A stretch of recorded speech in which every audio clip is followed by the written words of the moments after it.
Section 13.6. Chained addition generator. Chained addition generators, also called lagged Fibonacci generators, are similar to chained exclusive OR generators, except that they use addition instead of exclusive OR. The addition is understood to be modulo 2 to the power w, where w is the word size in bits. xi equals brackets xi minus 1 plus xi minus n mod 2 to the power w. Typical values for w are 15, 31 and 63 using signed addition, or 16, 32 and 64 using unsigned addition. Another way of looking at the mod 2 to the power w operation is that the carry-out of the high-order bit is ignored.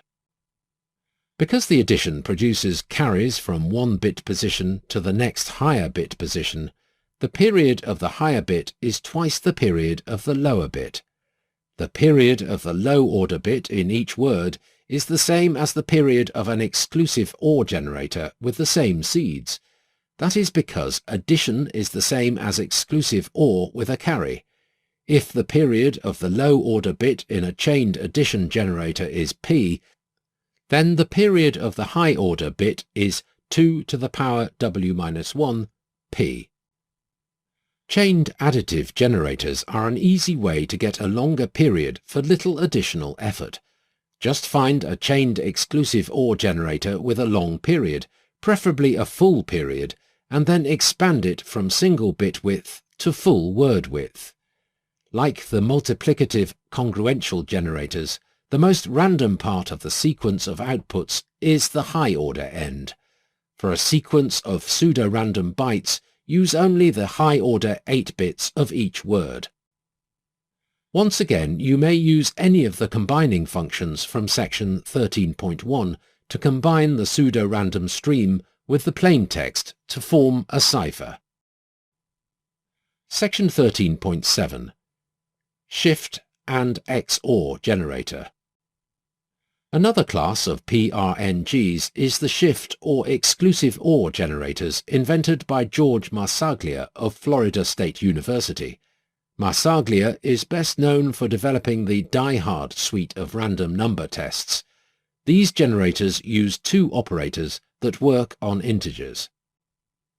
Shift left, for example 80 shift left 2, shifts the integer 80 left 2 bit positions to give the value 320.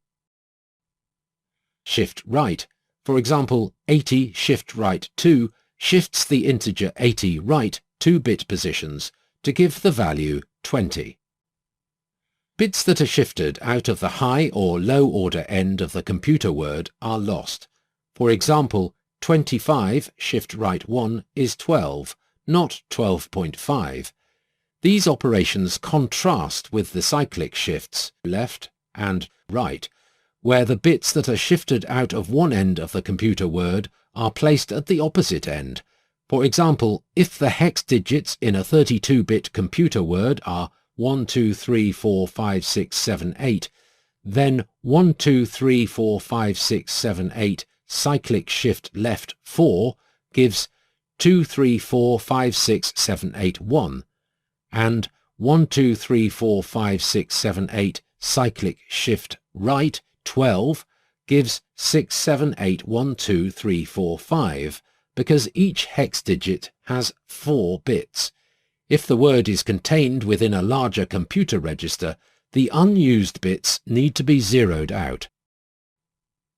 There are several different generators in this class. The lengths and directions of the shifts must be carefully chosen so that the generator will have a long period. Following are two examples of the XOR shift generator devised by Marsaglia. They have long periods and strong random properties, although they fail some of the more sensitive randomness tests.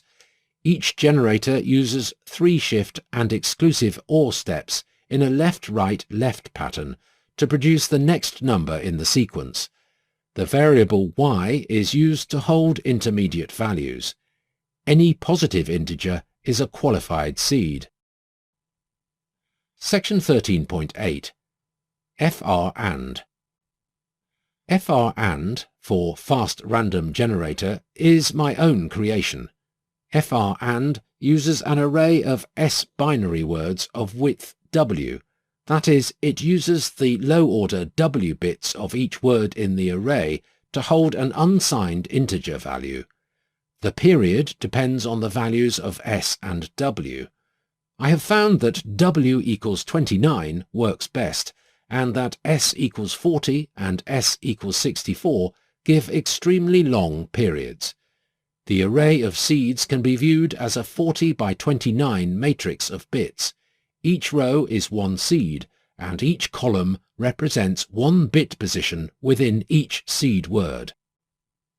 For S equals 40, the period is 2 to the power 1160 minus 2 to the power 40, about 1.566 times 10 to the power 349 for qualified seeds.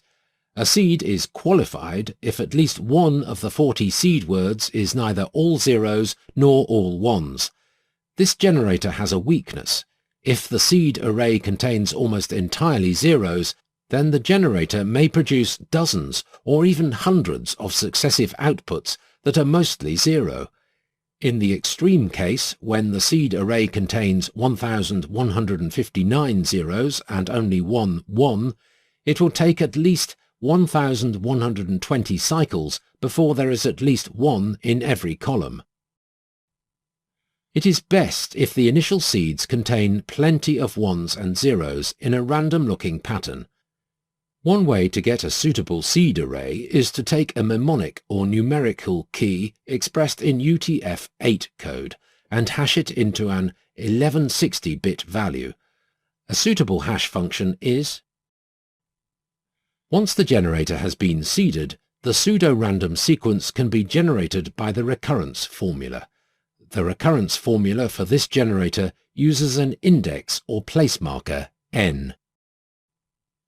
At the end of each pass through the seed array, when n equals 40, the index is reset to 1, and the next pseudo-random number is generated by x1 equals brackets x1 exclusive or x40 cyclic shift right 1. That is, the first 29-bit word x1 is cyclically shifted right 1 bit position. This pseudo-random sequence passes many of the randomness tests, but it falls far short of being cryptographically secure. To produce a secure sequence, the trick is to take each successive output byte from a different part of the 29-bit word. The pseudo-random sequence itself can be used to select these locations. Suppose the next 3 pseudo-random outputs are A, B, and C. Take S equals A mod 25. If S is in the range 0 to 21, then shift B right by S positions and take the low order 8 bits. In this case, only A and B are generated. C will be generated for the next pseudo-random number. If S is greater than 21, then shifting S positions right would leave fewer than 8 bits.